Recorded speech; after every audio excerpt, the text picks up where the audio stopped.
We are live now on Facebook.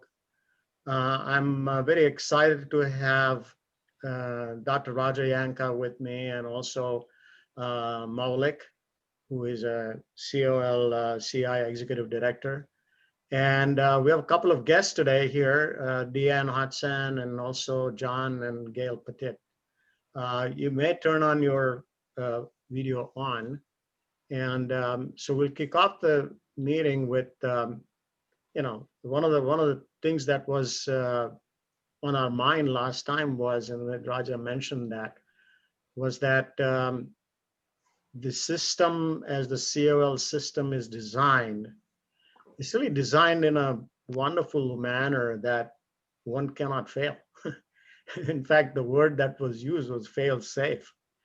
And it's fascinating because, what can be fail safe, and what does that all mean?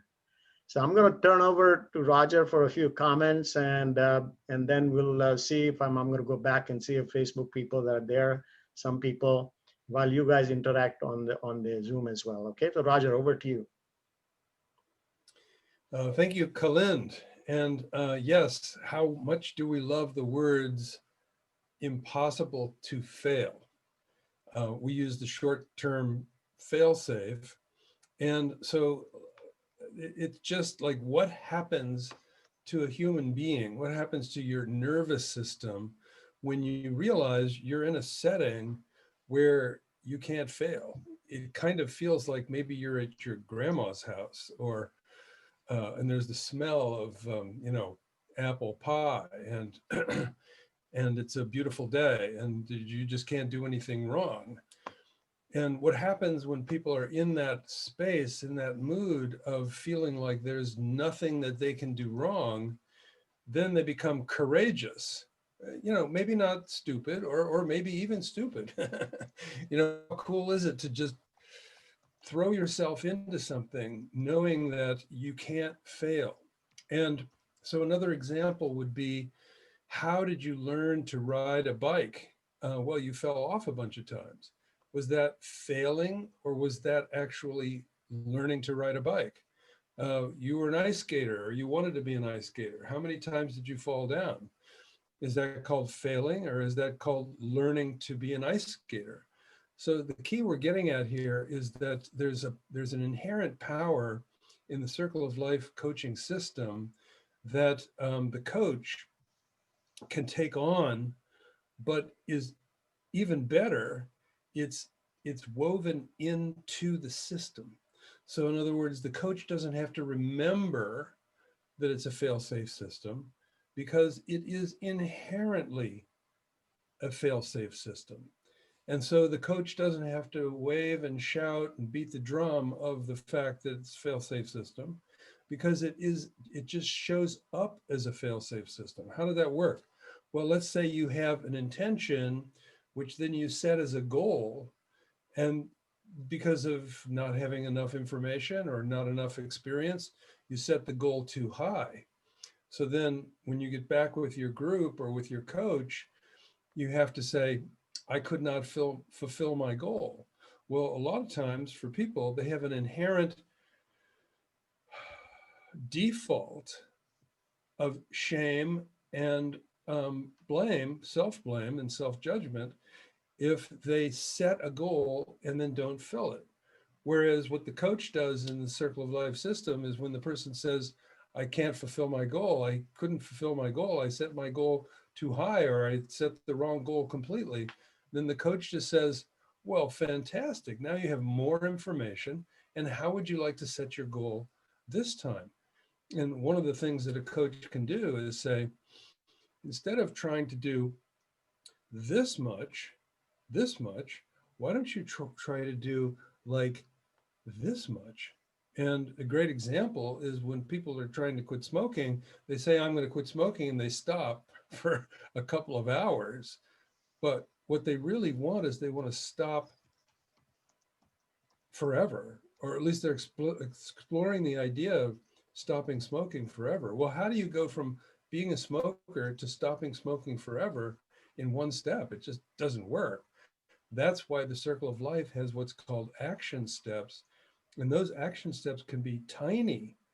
Like, for instance, you could say, instead, and this is a classic example, you may have even heard me say it before, instead of stopping smoking, what I'm going to do is I'm going to smoke as much as I want to, but I'm going to notice what people look like when they're smoking. I'm going to notice what people who are smokers act like and ask myself the question, do I feel satisfied with the fact that I act like that? So you didn't stop smoking at all, but what you did is become more conscious and move in the direction of being more self-aware. And a person who's more self-aware, uh, self-awareness is when we say, if you're aware, you're halfway there. So, the power of being aware of something that you do on a regular basis, call it a default, and then become conscious of the fact that you're defaulting, that has a whole power in its own right that is a contributory power to fulfilling maybe a harder goal. So I'll leave it there, but fail-safe is inherent to the Circle of Life coaching system so that coaches use the system, and it therefore gives the message to the person who's being coached that they can't fail. Yeah, thank you, Roger. And I'm going to ask Maulik. He's also a trainer. And how have you found this to be a fail-safe system, and how? So I would just, both of you have shared some wonderful points. I'll share two that kind of stuck out to me when I was going through the coaching process as a coachee myself, which is one of the parts of the certification program. And then actually working with clients in individual or group setting is two parts. One, that the system, Circle of Life system or the process is built on the idea of leveraging your strengths, starting from strengths and victories. I think that is one of the biggest things, because most of the times when we have not succeeded in one area, we already have preconceived notions, or we already have apprehensions about that, where we're starting from a space that is not so positive. So aligning with the strengths, aligning with your victories as the first step, as a foundational aspect, you can really catapult yourself every step of the way. You can handle those little bumps and bruises as part of the growth process, as part of the transformation process. So that's one thing that I feel is unique to the Circle of Life process, where I've had individuals just feel good about the fact that, hey, they have done this before in different areas, and then leverage that where they saw significantly greater success because they were aware of what potential, what strengths, what victories they've had in other areas. The second part that I really feel is important that allows this to be fail-safe is the constant focus on alignment and dynamism. So I'll clarify that. One, alignment is that every step of the way, we want to look at how we're aligning from intention all the way to action. Every step in between, and when it's not aligned, we have the ability to kind of go back a step or two before, make sure we're aligned, and then go forward where we don't, where the coachee or the participant or the person we're working with doesn't get in a situation where there are too many steps that actually are counterproductive. The second part is the dynamic part of it, that this can always, any part of the process in Circle of Life can be revisited at any point.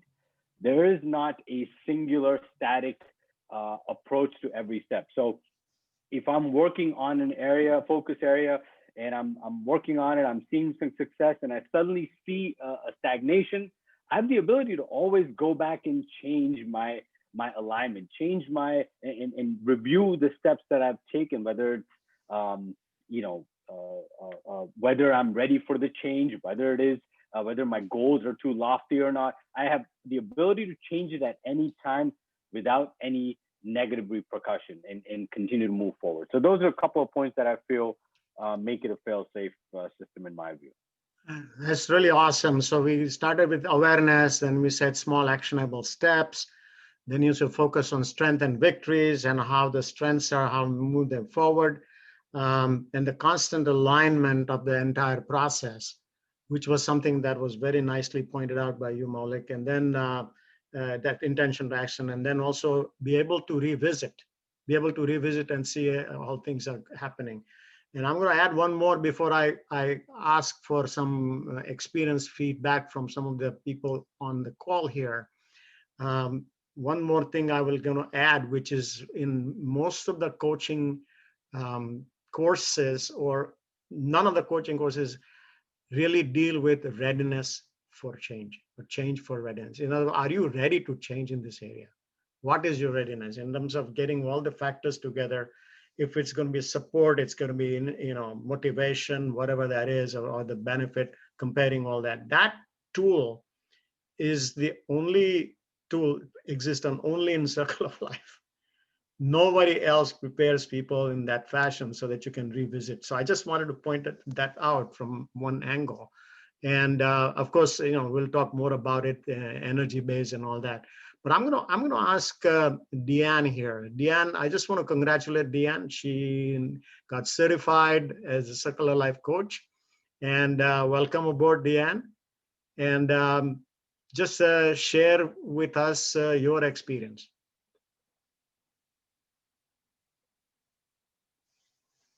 Unmute yourself. There we go.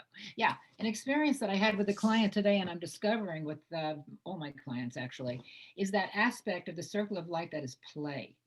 And too often we think we have to work hard at changing ourselves, and working hard is stiff and tight, and it's hard to keep moving that way because you actually wear out. And so this aspect of play, like in Qigong, cultivate and play with your energy. And when people relax into it and you say, hey, you can do some meditations, but it's fun. It's almost like playing a game with the circle itself. It's amazing to see what they discover. Just amazing. And playing means too, playing with different options for whatever goal you want to meet. Could be outlandish. It's okay. We're not given that freedom. We don't give ourselves that freedom enough. And I find that to be just remarkable and very empowering in this process. That's wonderful. You also had something very interesting that you had pointed out, before in your experience about working with yourself. Also, as you went through the coaching, you experienced some transformation and all. Would you care to expand on that as the process revealed, how you change yourself, and something about the weight and all that, couple of things that you did? Yes. Yeah, a lot of discoveries with that for sure. But learning to take life in increments rather than trying to bite the whole thing, as was mentioned before. Mm-hmm. But in terms of weight, for instance, I knew I wanted to lose weight. This was like a year ago when we started this whole process, and I was a coachee being trained. And I thought, oh, great, I'll go to Weight Watchers, and just using that for an example. And I thought, well, I don't know, what is it going to cost? Where am I going to go? I had all these questions jumping all over the place. This process said, okay, just go online or find out where can you go. That's it. That's a huge accomplishment. That was easy to do. I could handle that. And the next was going down and finding out, what does it cost? What's it like? And that was another achievement, but I didn't have to, I could eat what I wanted. Not a problem. So I did that step by step, and that breakdown led me to the point where I have lost weight. The other aspect I shared with you was I discovered that, the wine at night has got to go. So I decided, well, okay, according to the little chart, I will have a glass of wine every other night. Well, that did not work very well. And then I thought, I'll just have one glass of wine every night. So I poured myself a glass of wine. I shared this with my husband. This is what I was going to do. And he looked at me and he said, Deanne, you've chosen the biggest glass we had. That holds a half a bottle, which was did. And I thought, okay, I am fooling myself here. So again, I broke that down into increments of what can I manage? What is going to, I'm not going to feel like I'm denying myself. How about a little bit at dinner and X amount in the evening or something? At any rate, I've ended up losing like 23 pounds in the process of dealing with each of these steps in manageable ways. And it was more fun because it wasn't a chore. And it was okay, like you said, it didn't always work. And so it was like, oh, all right, we'll learn from that one. Choose your glass wisely. Yeah. That is awesome experience. Any comments, Maulik, Roger? Any feedback?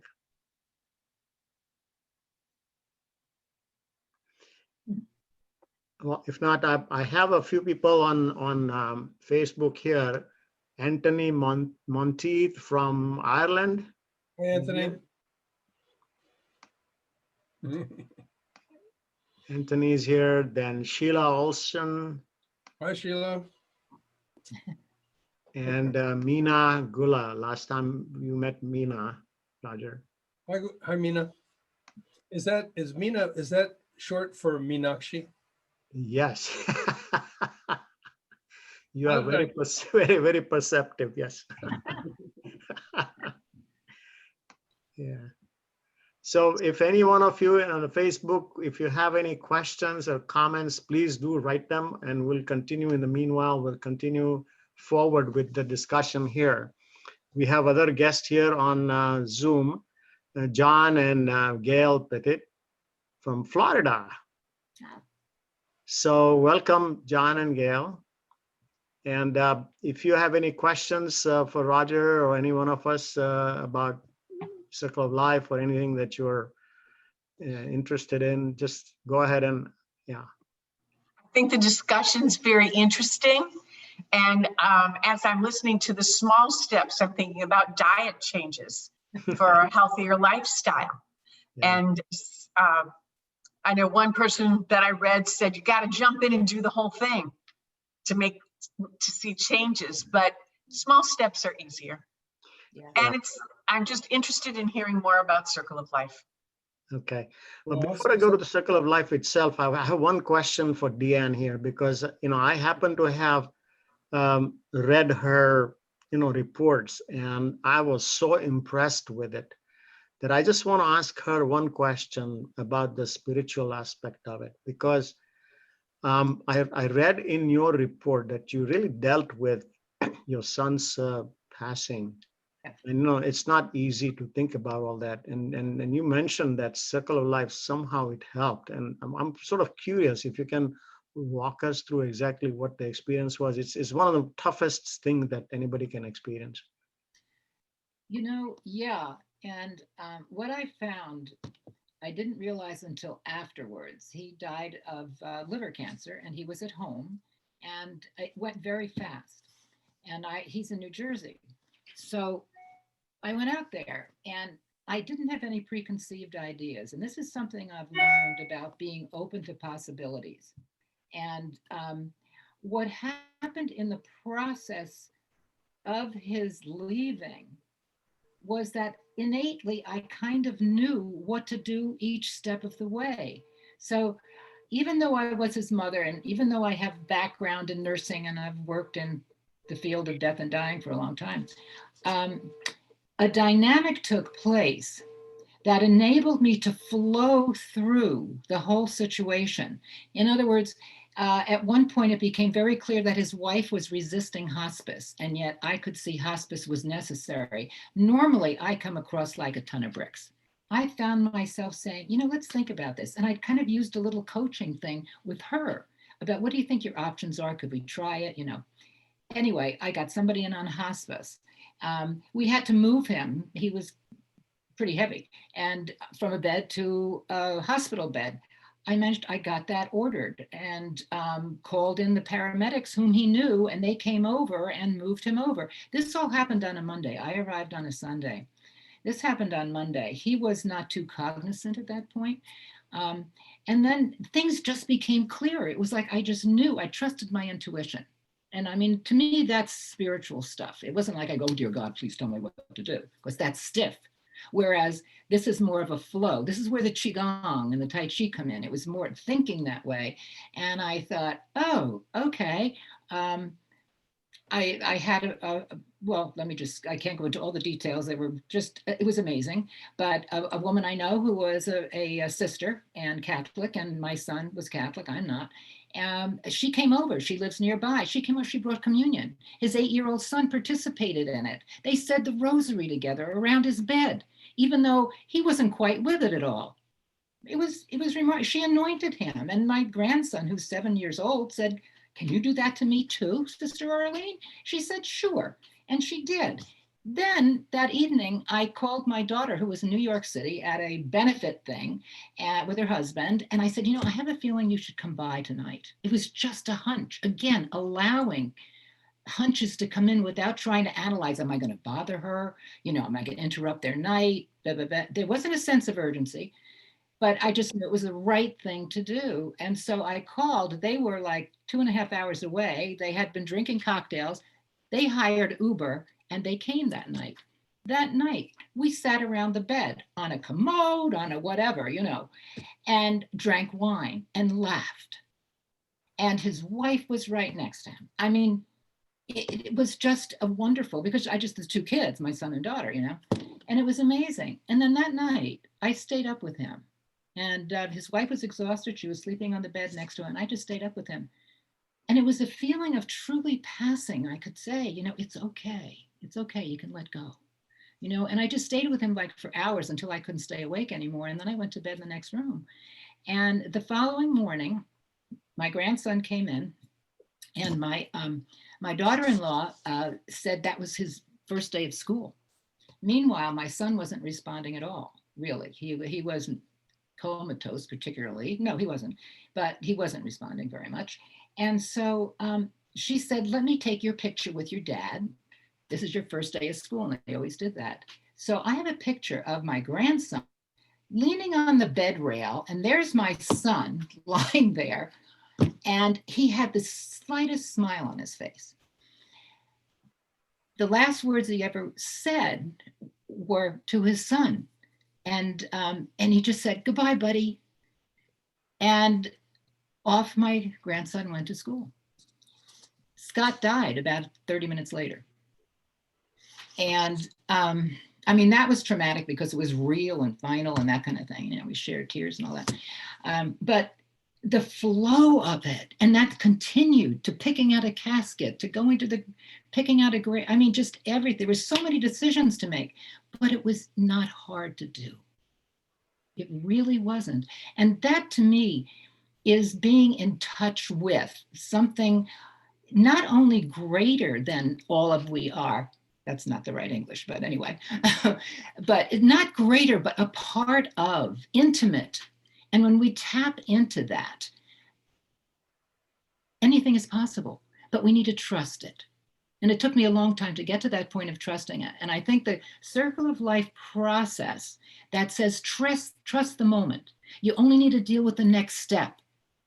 And combined with the self-care and the Qigong, which is go with the flow, listen, all combined together to make that one of the, probably the most awesome experience of my life, truly. Because it almost felt weird when people said, "Oh my God, that's awful. That's got to be hard on you."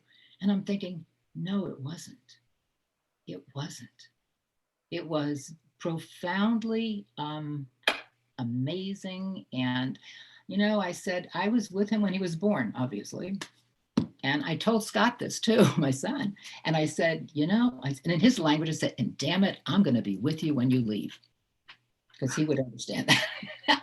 And I was, you know, what a privilege, huh? Yeah. So it's, yeah. So to me, that was, I thank you for putting this whole thing together. And it's just changed my life and other people's lives as well. Well, I know I'm almost speechless. This is fantastic, an amazing experience, and I'll turn it over to Roger for his comments.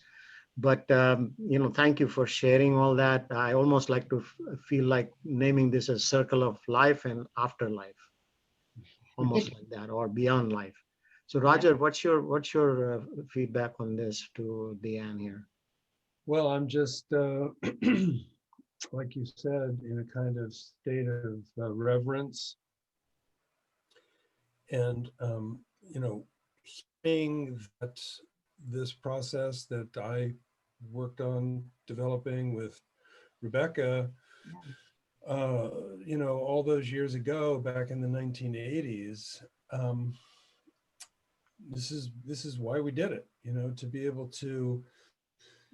Rebecca likes to use this word sovereignty to support people in developing such a deep trust in their own natural being, Yeah.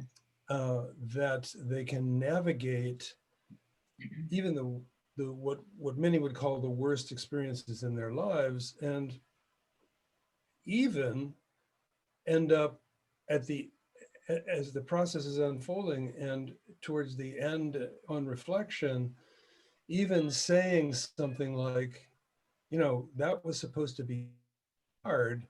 Yeah. And people are saying to me, so sorry, I'm so sorry.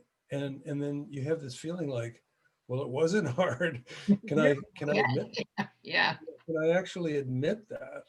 Yeah. And when people say, I'm sorry, what do I do? Because if I say, thank you for being sorry, it's almost like I'm lying.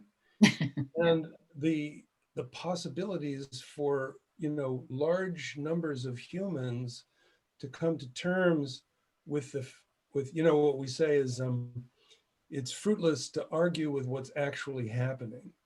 Mhm. But most people feel comfortable arguing with what's happening, becoming mean-spirited about it, or depressed, or anxious, or sleepless. And how cool would it be if we were able to allow people to have the experience that they're actually having, as opposed to the experience that everybody thinks they should be having? Yeah. And you really spoke to that beautifully, Deanne. And as I said in an email to you earlier, as I was congratulating you for your finishing your certification for the Circle of Life, you are such an exemplary human being. And for someone like yourself to be so, positive about how the Circle of Life was helpful to you, that's very different to me than, an average teenager who said, I got better grades because of this, Yeah. or an average new entrepreneur who says, I was more courageous because of this process. When someone who's a nurse and do you call yourself a pastor or a minister or whatever that is? I have all the degrees and all that stuff. Yeah. For someone with all the experience you have to reflect on the Circle of Life in terms that reflect that there really is certain power here, it's very meaningful to me, and I really appreciate it. And I'm glad that it Thank was. you. I'm glad it was good for you. It worked. It worked. So Yeah. thank you very much, Roger, for that. And there are a few people who are liking it, and there are a few likes on it. I can't read all of the names here. They come and disappear. I don't know how that's happening. It's not recording on my Facebook.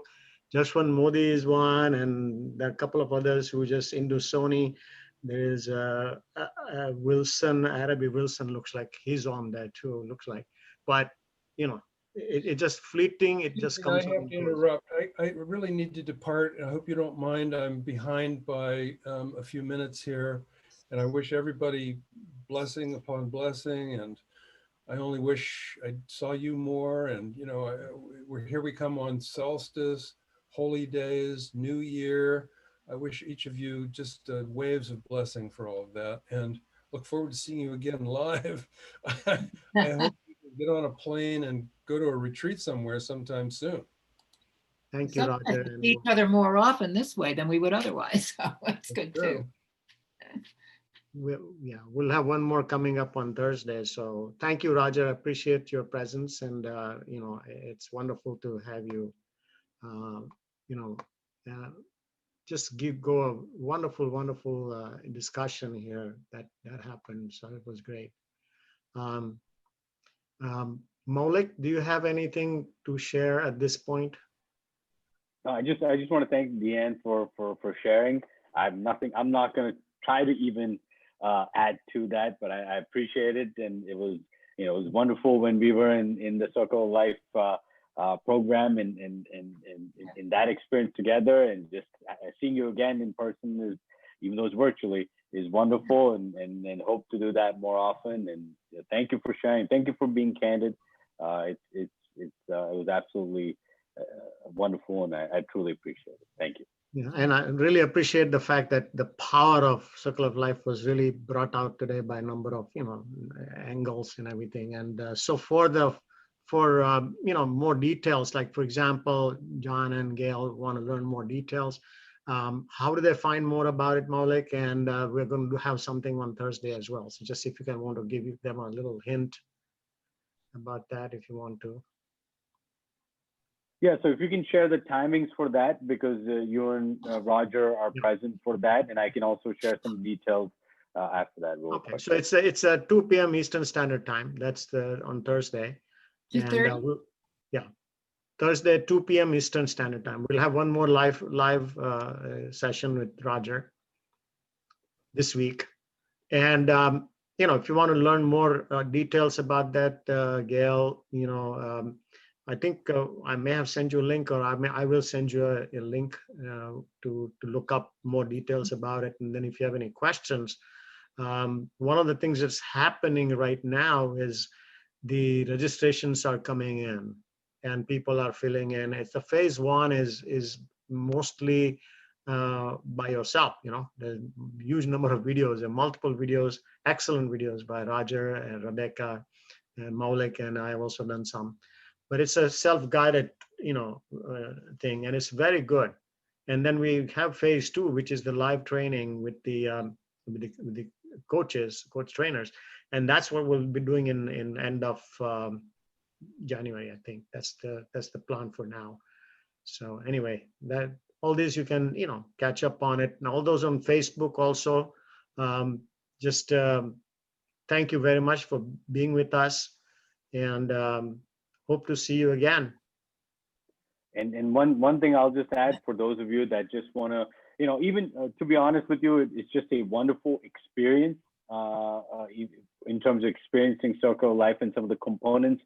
Roger, Rebecca, Kalind, and I've been the facilitator and the host for that. But we actually did a webinar that really just goes through the power coaching and certain things related to the experiential aspect of Circle of Life. So if you just go to colwebinar.com, very straightforward, colwebinar.com, you can register for it. It's free. And the password, you can set a password which will allow you to maintain privacy and also have us share additional videos as we do put them together. But you can actually view this complimentary, totally free webinar. It's about 52 minutes where some of the processes are shared, and also a self-care practice is shared. So you really get a chance to get a glimpse of Circle of Life and how we go about it. So please check that out, and feel free to share it with anybody that has even a remote interest in being coached, or even in terms of getting the coaching certification. So that is available as well. Thank you, Maulik. And this there's some recording that will remain on Facebook for some time, but if anybody wants the recording of this, I have recorded it. Do send me your email in the Facebook, Messenger to me, or on the Facebook. If you feel that way, then I'll be happy to share that with you, because a lot of times these things that Roger says and Deanne says, these are not easy to reproduce, these kinds of feelings and the exchanges. So it's really invaluable. So thank you very much for being with us today. Thank you, Deanne and Gail and John and Maulik and everybody on the Facebook also. Thank you. Appreciate it. Thank you very much. Take care. Be safe, everybody. You too. Thank you.